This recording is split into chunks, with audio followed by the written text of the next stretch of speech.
Hi అండి. అందరికీ నమస్కారం. ఈ వీడియోలో నేను మీకు వేసవిలో శరీరానికి చలువ చేసే ఆనపకాయ చల్లపులుసునైతే ప్రిపేర్ చేసి చూపిస్తానండి.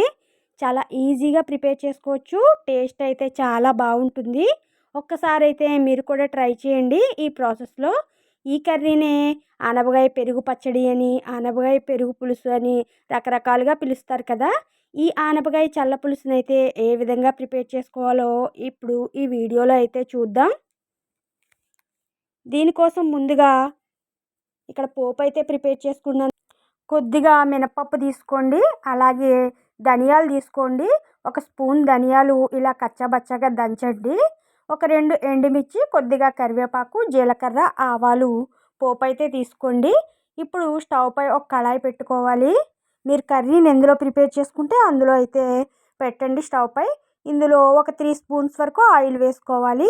ఈ ఆయిల్‌లో 1 ఇంచ్ అల్లాన్ని చిన్న ముక్కలుగా కట్ చేసి వేసుకొని చక్కగా వేయించండి. అలాగే పచ్చిమిర్చిని కూడా ఇలా కట్ చేయండి. ఒక 2 పచ్చిమిర్చి వేసుకొని కట్ చేసి ఇలా వేయించండి. తర్వాత పోపు అంతటిని వేసుకొని చక్కగా ఇలా వేయించాలి. కొద్దిగా ఇంగువ కూడా వేయండి. మీకు ఇష్టం లేకపోతే ఇంగువ వేసుకోకపోయినా పర్లేదు.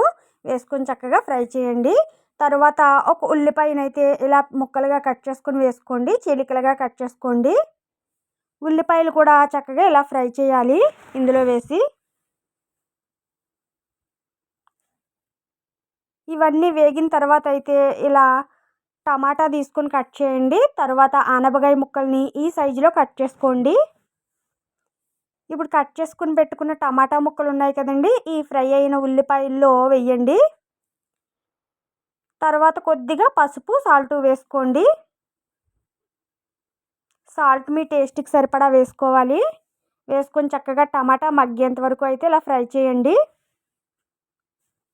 టమాటాలు కొద్దిగా సాఫ్ట్ అవ్వాలండి. టమాటాలు చూసారా కొంచెం సాఫ్ట్ అయ్యాయి కదా! ఈ టైంలో అయితే మనం కట్ చేసి పెట్టుకున్న ఆనపకాయ ముక్కల్ని ఇందులో వేసుకోవాలి. ఆనపకాయ ముక్కలు వేసుకున్న తర్వాత మొత్తం ఇలా మిక్స్ చేయాలి ఒక్కసారి. ఒక్క 10 నిమిషాలు ఇలా మగ్గనివ్వండి మూత పెట్టి. 10 నిమిషాల తర్వాత మీకు చూపిస్తున్నాను ఇప్పుడు. ఆనపకాయలోంచి అయితే వాటర్ చూసారా ఎలా వస్తుందో? ఇందులో ఒక గ్లాస్ వరకు వాటర్ వేసుకోవాలి. ఆనపకాయలు ముక్కలు ఉడకాలి కదా మనకి కొంచెం. కొద్దిగా వాటర్ వేస్తే సరిపోతుంది.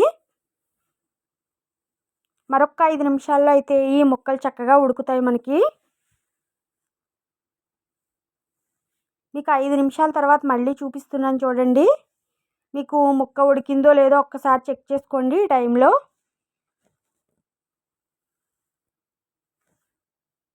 మనకి వెంటనే ఉడికిపోతుందండి. ఇదిగో చూసారా చక్కగా ఉడికింది ఆనపకాయ అయితే. ఇప్పుడు స్టవ్ ఆఫ్ చేయాలి. ఆఫ్ చేసి కొంచెం చల్లారనివ్వండి. ఈలోపు అయితే 1 కప్పు పెరుగు తీసుకోవాలి.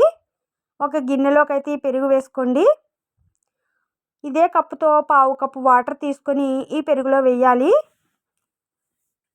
ఇప్పుడు తరకలు లేకుండా ఇప్పుడు ఈ పెరుగుని ఇలా చక్కగా చిలకండి. ఇలా చక్కగా చిలకరించిన తర్వాత ఈ పెరుగునైతే ఒక పక్కన పెట్టుకోవాలి. మనం ఆల్రెడీ ఆనపకాయ ముక్కలనైతే కొంచెం చల్లార్చి పక్కన పెట్టుకున్నాం కదా! ఇందులో ఇప్పుడు చివరిగా ఈ పెరుగునైతే ఇందులో వేసుకొని చక్కగా మిక్స్ చేయాలి. మొత్తం ఇలా మిక్స్ చేయండి.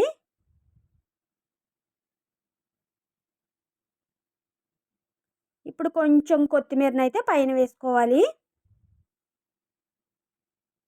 అంతేనండి. ఎంతో రుచికరమైన ఆనపకాయ మజ్జిగ పులుసు అయితే మనకి రెడీ అయిపోయింది. ఈ ఆనపకాయ చల్ల పులుసు అయితే టేస్ట్ చాలా బాగుంటుందండి. సమ్మర్‌లో అయితే ప్రిపేర్ చేసి చూడండి. ఇదిగో చూసారా ఎంత బాగుందో? చూస్తుంటే నోరు ఊరుతుంది కదండీ! మీరు కూడా ఒక్కసారి అయితే ట్రై చేసి చూడండి. ఎలా వచ్చిందో నాకు కామెంట్ చేయండి. ఓకేనండి. ఈ వీడియోని నేను ఇంతటితో క్లోజ్ చేస్తున్నాను. ఈ రెసిపీ గనుక మీకు నచ్చినట్లయితే లైక్ చేసి, షేర్ చేసి, సబ్స్క్రైబ్ చేయండి. కొత్త వాళ్ళు ఎవరైనా మన ఛానల్ ఫస్ట్ టైం చూస్తే 2, 3 వీడియోలు చూడండి. మీకు నచ్చినట్లయితే లైక్ చేసి, షేర్ చేసి, సబ్స్క్రైబ్ చేయండి. ఓకేనండి. బాయ్.